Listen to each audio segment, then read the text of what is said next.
आज हम बात करने जा रहे हैं कूलम्ब लॉ की।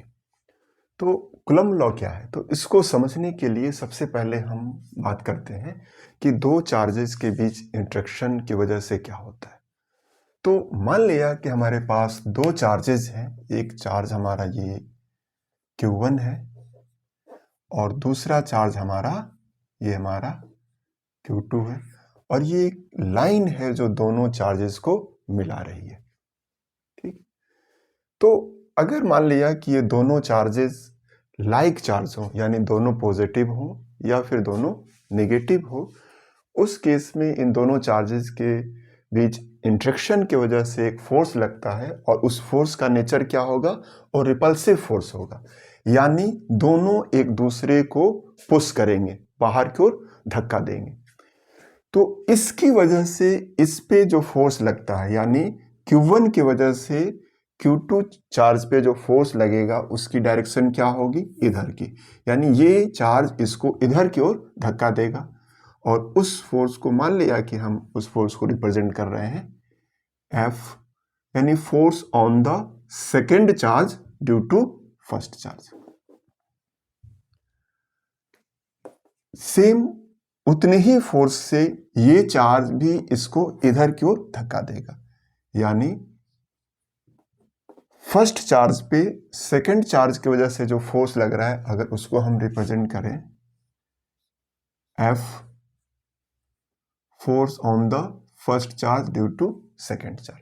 तो ये जस्ट एक रिप्रेजेंट करने का तरीका है कि सेकंड चार्ज पे फर्स्ट चार्ज की वजह से जो फोर्स लग रहा है उसको हम रिप्रेजेंट किए F21, force on the second charge due to first charge. इस चार्ज पे इसकी वजह से जो फोर्स लग रहा है उसको हम रिप्रेजेंट कर रहे हैं F12, यानी force on the second charge due to first charge. यहां से इस फोर्स का जो डायरेक्शन होगा वो इस लाइन की, यानी वह लाइन जो दोनों को ज्वाइन कर रहा है, यानी दोनों चार्जेस को जो ज्वाइन कर रहा है उसके अलोंग होगा।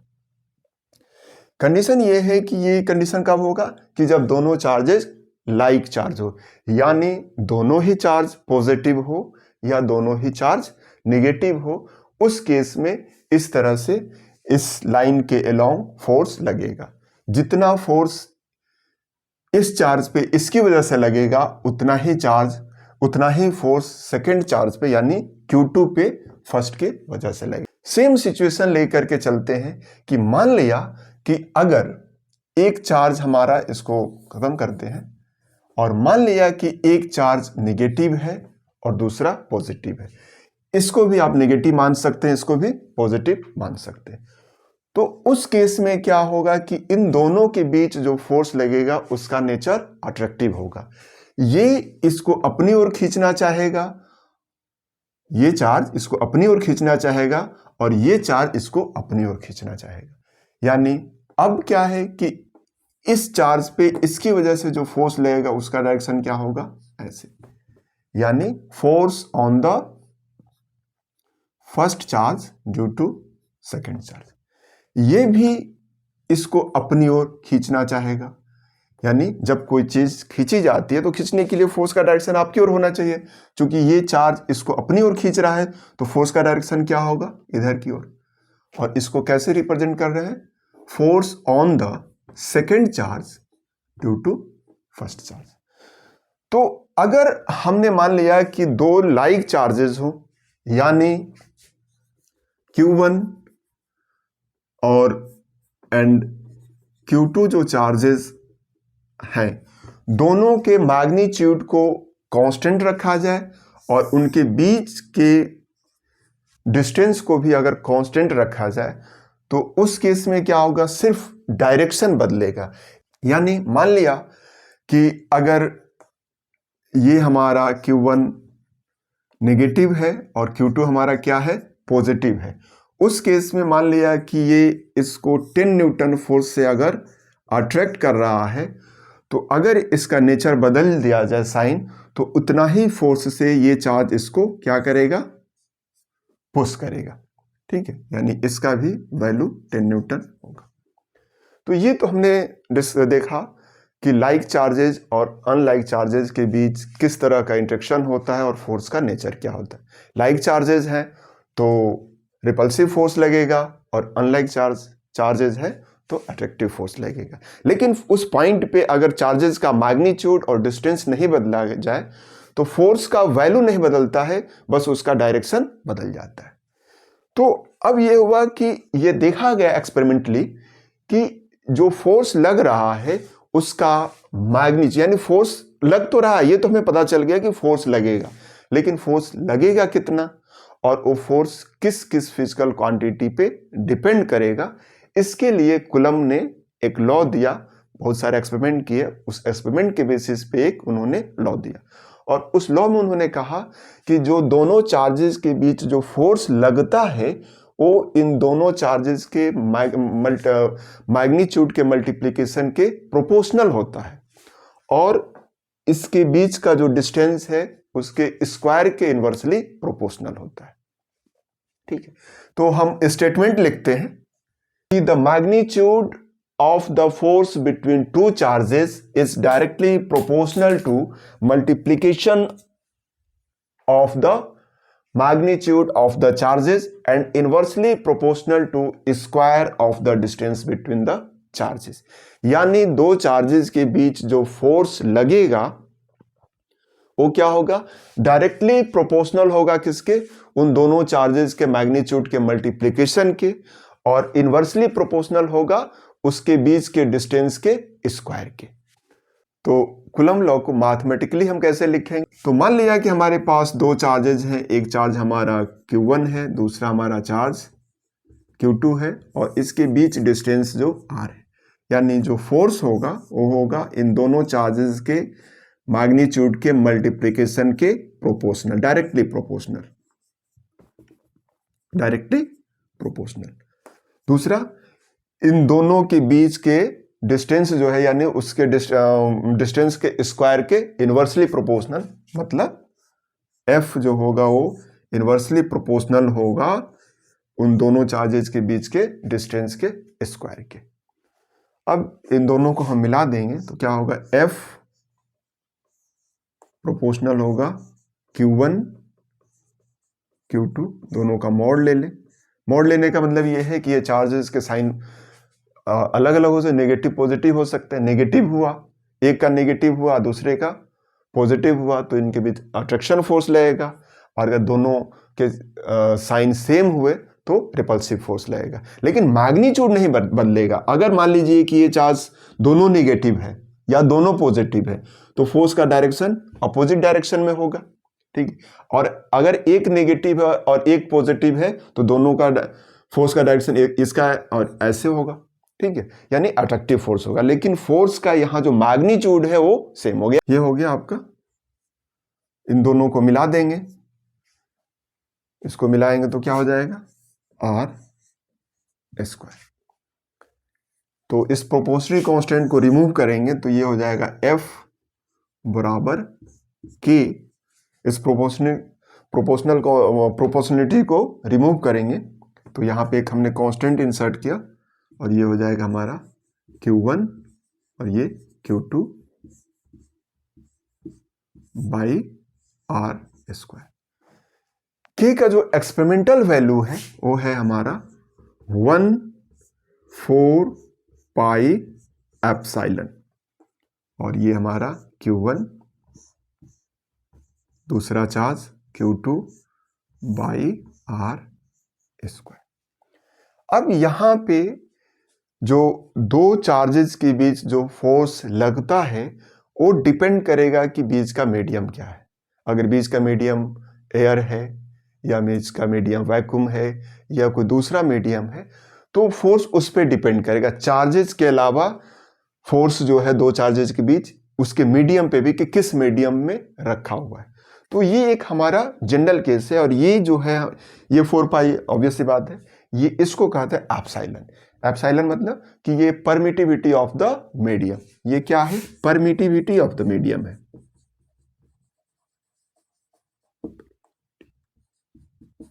विटी ऑफ मीडियम यानी दो चार्जेस दिए हुए हो, उसके बीच का डिस्टेंस दिया हुआ हो और जिस मीडियम में रखा हुआ हो उसका उसके परमिटिविटी का वैल्यू दिया हुआ हो तो इजीली आप दो चार्जेस के बीच कितना फोर्स लगेगा उसका न्यूमेरिकल वैल्यू आप इस फॉर्मूले से फाइंड कर सकते हैं।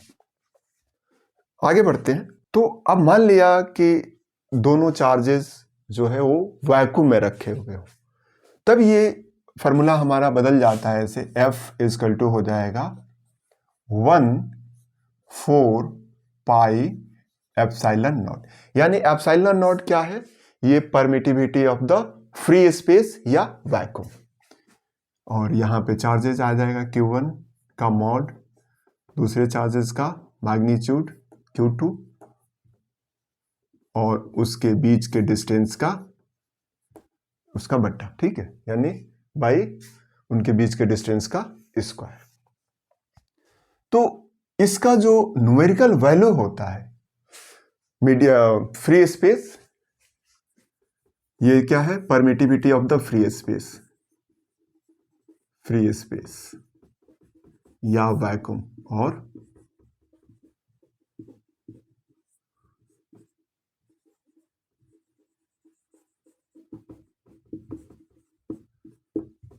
ऑफ द, ये फ्री स्पेस या वैक्यूम का परमिटिविटी है जिसको रिप्रेजेंट करते हैं एप्सिलॉन नॉट से। इसका वैल्यू न्यूमेरिकल वैल्यू जो होता है, इसका न्यूमेरिकल वैल्यू होता है 8.85 इंटू 10 का पावर -12। अब इसका यूनिट क्या होगा? ये अक्सर क्वेश्चन पूछा जाता है कि इसका what is the value and what is the unit of the permittivity. तो इसका जो यूनिट होता है वो होता है आपका, इसका यूनिट हो जाएगा आपका कूलम्ब स्क्वायर पर न्यूटन पर मीटर स्क्वायर। कैसे? सिंपल सी बात है कि इसको आप ऐसे लिख सकते हैं, यानी एप्सिलॉन नॉट इक्वल टू आप क्या लिख सकते हैं? Q1 Q2 by 4 pi FR square. तो किसी भी क्वांटिटी का अगर हमें यूनिट निकालना हो तो हम क्या करते हैं कि उस क्वांटिटी को सेपरेट कर लेते हैं और उन किन किन क्वांटिटी से मिलकर बना है उसको हम अलग कर लिया। अब यहाँ पे क्या है कि जो भी क्वांटिटी नॉन क्वांटिटी है उसका यूनिट आपको पता है क्या है? चार्ज का यूनिट क्या होता है? कूलम्ब। तो यानी चार्ज इंटू चार्ज, तो क्या हो जाएगा? Coulomb square. अच्छा, 4 पाई क्या है? एक नंबर है, इसका यूनिट नहीं होता है। फोर्स का यूनिट क्या होता है? न्यूटन। आर क्या है? एक तरह का लेंथ है, और लेंथ का यूनिट क्या होता है? मीटर। चूंकि स्क्वायर है तो मीटर स्क्वायर। तो क्या हो जाएगा? कूलम्ब स्क्वायर पर न्यूटन पर मीटर स्क्वायर। ठीक, तो ये हो गया कि फ्री स्पेस में, अगर फ्री स्पेस में दो चार्जेस रखे हुए हों तो उनके बीच फोर्स कैलकुलेट करने के लिए क्या करेंगे कि यहाँ पे ये फार्मूला यूज करेंगे, और वहां पे भी वैल्यू रखा 4 पाई रखा, एप्सिलॉन नॉट का वैल्यू रखा, चार्जेस का मैग्नीट्यूड रखा, उसके बीच का डिस्टेंस जो है बाई स्क्वायर कर दिया उसका, और हम वैल्यू निकाल लेते हैं। ठीक, तो अगर हम यानी k को क्या है हमारा 1/4 पाई एप्सिलॉन नॉट, यहां पे अगर वैल्यू रखें हम, यानी 1/4 पाई और इंटू 8.85 इंटू 10 का पावर -12, यानी 1/4 इंटू 3.14 पाई का वैल्यू इंटू 8.85 इंटू 10 का पावर -12। और जब इसको आप सॉल्व करेंगे तो आपको कितना मिलेगा? वैल्यू मिलेगा 8.99 इंटू 10 का पावर +9। इसको रफली कहते हैं 9 इंटू 10 का पावर 9। अब बात आती है कि इसका वैल्यू क्या, या इसका यूनिट क्या होगा? वैल्यू तो निकल गया, यानी k का वैल्यू हमारा निकल गया। k क्या है? 1/4 पाई एप्सिलॉन नॉट। तो 4 का वैल्यू रखा, यहाँ पे पाई का वैल्यू 3.14 रखा, और एप्सिलॉन नॉट का वैल्यू रखा। तो k का वैल्यू कितना निकल गया? वो निकल गया 9 इंटू 10 के पावर 9। इसका यूनिट क्या होगा? तो चूंकि इस क्वांटिटी यानी परमिटिविटी का यूनिट हमें पता है, वो क्या होता है? कूलम्ब स्क्वायर पर न्यूटन पर मीटर स्क्वायर। चूंकि ये नीचे है तो ये ऊपर जाएगा और इसका यूनिट हो जाएगा न्यूटन मीटर स्क्वायर पर कूलम्ब स्क्वायर। यानी हमें फाइनल जो मिला एफ हो जाएगा 9 इंटू 10 का पावर 9, वन चार्ज का मैग्नीट्यूड, फिर दूसरे चार्ज का मैग्नीट्यूड और बट्टा उसके बीच के डिस्टेंस का स्क्वायर। यानी इस फॉर्मूले से अगर चार्जेस का मैग्नीट्यूड दिया हुआ हो और उसके बीच का डिस्टेंस दिया हुआ हो तो इस फॉर्मूले से हम उन दोनों चार्जेस के बीच कितना फोर्स लगेगा वो निकाल सकते हैं। लेकिन कंडीशन ये है कि वो चार्जेस रखे कहाँ हुआ हो, कहाँ पे रखे हो? फ्री स्पेस में, किसी दूसरे मीडियम में नहीं, वैक्यूम में या फ्री स्पेस में रखे हो। तब ये फार्मूला अप्लाई करके दो चार्जेस के बीच कितना फोर्स लगेगा वो हम निकाल सकते हैं। ठीक, तो मान लिया कि हम मान लेते हैं कि Q1 चार्ज का मैग्नीट्यूड 1 कूलम्ब है, दूसरे Q2 चार्ज का भी मैग्नीट्यूड कितना है? 1 कूलम्ब है, और उनके बीच का जो डिस्टेंस है वो कितना है? 1 मीटर है। तो F इक्वल टू कितना होगा? F इक्वल टू होगा 9 इंटू 10 का पावर 9, 1 इंटू 1 बट्टा 1 का स्क्वायर। यानी ये हो जाएगा आपका 9 इंटू 10 का पावर 9 न्यूटन। कितना? न्यूटन। ये यूनिट मत लिखना, क्यों? क्योंकि यहां पे इसका 9 इंटू 10 का पावर 9 का यूनिट क्या होता है आपका? यानी ये जो हमारा k का वैल्यू है, जिसका वैल्यू है 9 इंटू 10 के पावर 9, उसका यूनिट ऑलरेडी होता है न्यूटन मीटर स्क्वायर पर कूलम्ब। वन चार्ज यानी चार्ज का स्क्वायर, यानी इसका यूनिट क्या हो जाएगा? Coulomb square by distance. ये क्या है? आर क्या है? डिस्टेंस। तो इसका यूनिट लिखेंगे तो बाय मीटर स्क्वायर, तो मीटर से मीटर कट जाएगा और ये कूलम्ब से, ये नेगेटिव पावर है, ये पॉजिटिव पावर है, तो कूलम्ब से कूलम्ब कट जाएगा, coulomb square minus coulomb square plus coulomb square cut जाएगा और यहाँ बचेगा सिर्फ न्यूटन। इसलिए जब दो चार्जेस जिसके मैग्नीट्यूड 1 कूलम्ब हो और उनके बीच का सेपरेशन 1 मीटर हो और वो वैक्यूम में रखे हुए हों तो उनके बीच जो फोर्स लगता है उसका वैल्यू कितना होता है? 9 इंटू 10 के पावर 9 न्यूटन। मतलब ये हुआ कि अगर एक चार्ज यहाँ पे हो और एक चार्ज माना दूसरा चार्ज यहाँ पे हो और इस चार्ज का मैग्नीट्यूड कितना हो? 1 कूलम्ब हो, दूसरे चार्ज का भी मैग्नीट्यूड कितना हो? 1 कूलम्ब हो, और